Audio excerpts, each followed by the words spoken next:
Well, we're back again with yet another summon showcase, and this time we're back with Halloween Fantasia 2, the return of a Halloween showcase, and this time it's going to be running from the 18th till the 31st of October.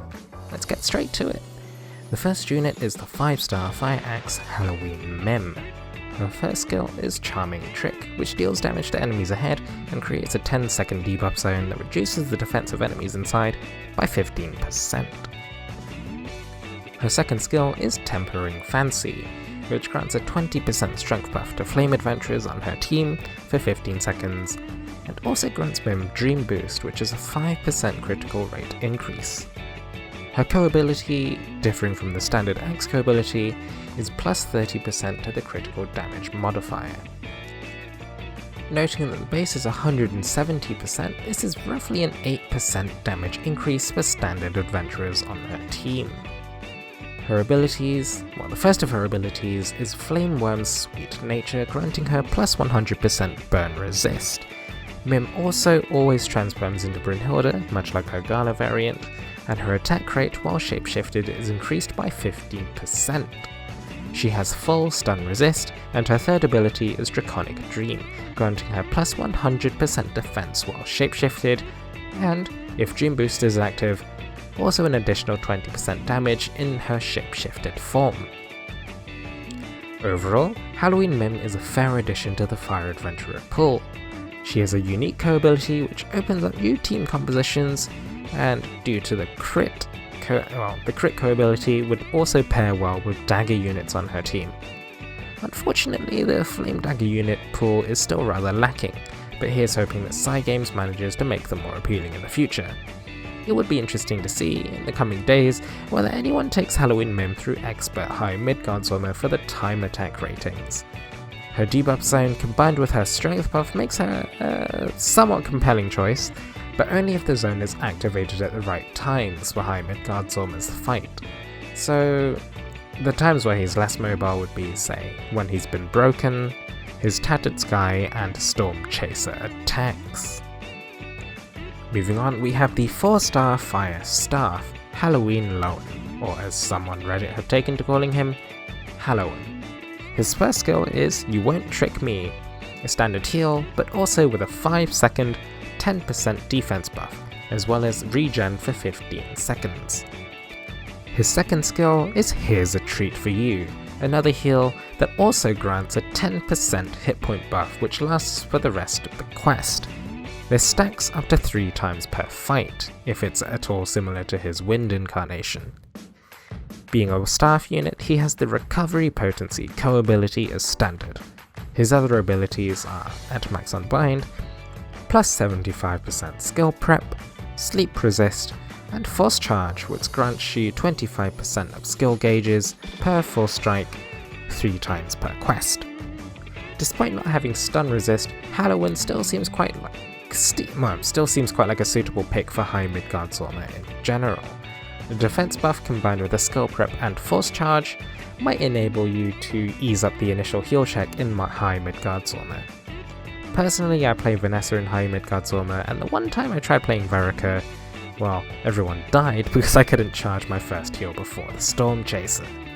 Overall, I think he's a good addition to the Adventurer pool.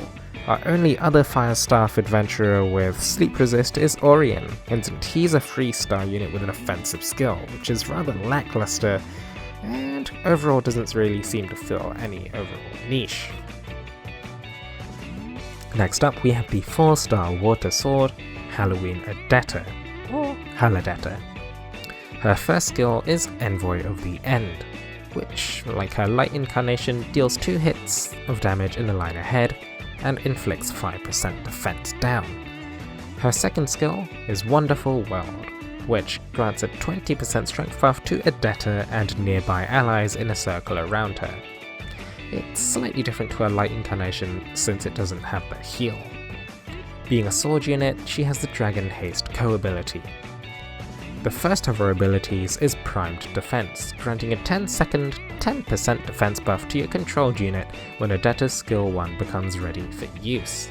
This effect has a 15-second cooldown.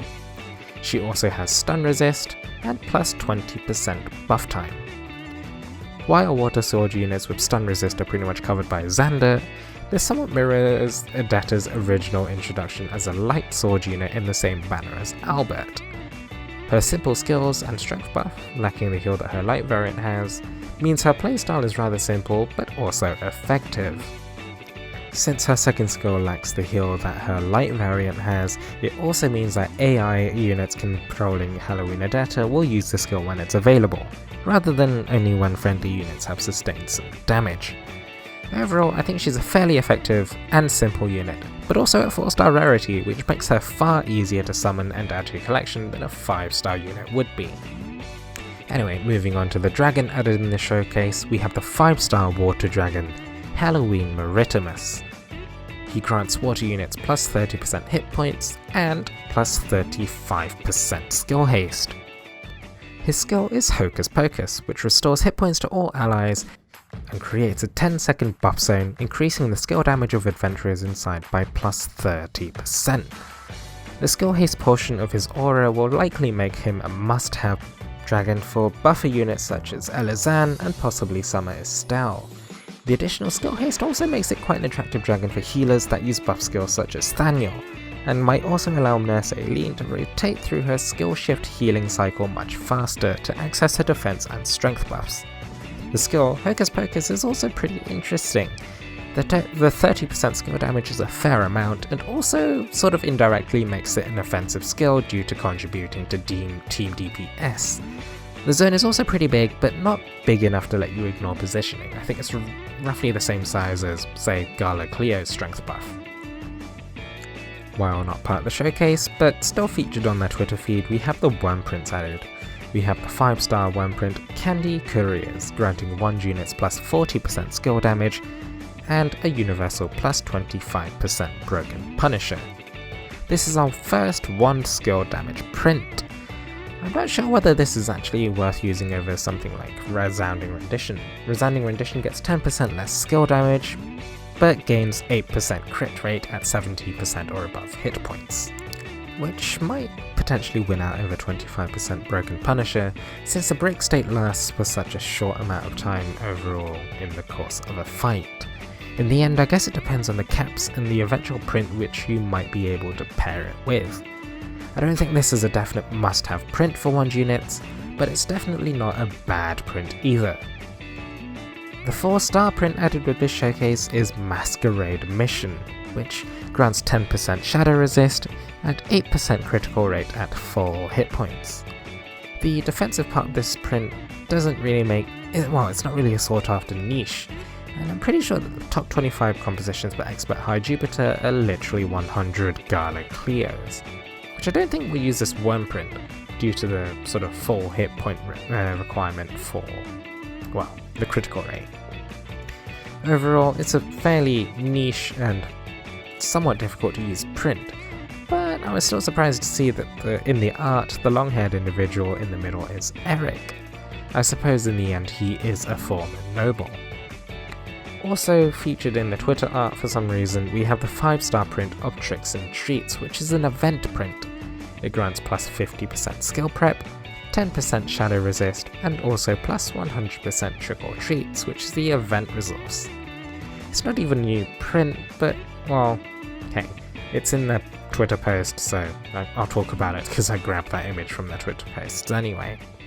Skill prep itself isn't a terrible stat, but, well, it's somewhat lackluster since it's just that one-up, that first off benefit, and then the shadow resist doesn't really make or break any unit. I think this will end up being a print that you grab a few copies of just for the plus trick or treats reward, but otherwise you wouldn't really use it for any other content. I've had this print for almost a year, and it's never really been any sort of, yes, I'll use this print sort of feeling to it. In terms of old units which are rated up on the showcase, we have the, previous Halloween banner units. We have Halloween Elizan, Halloween Althemia, Halloween Edward, and Halloween Silka, who was our first, last, and only addition to the 4-star summonable dragon pool. In the end, I think this is a showcase where you just pull on it if you think that the units, it's mostly just people who want to collect much like myself, really. None of the units are sort of obviously broken from first impressions, but I'm personally still going to summon for them, and mostly for Halloween Alison, really, because I missed out on her the first time around. In the end, I suppose I can't really make your decisions for you, but hey, it's not really a bad showcase to summon on. There's a free summons on the weekend, so you might as well go for those, right? In the end, thank you guys very much for watching, take it easy, and I wish you luck in your upcoming pulls.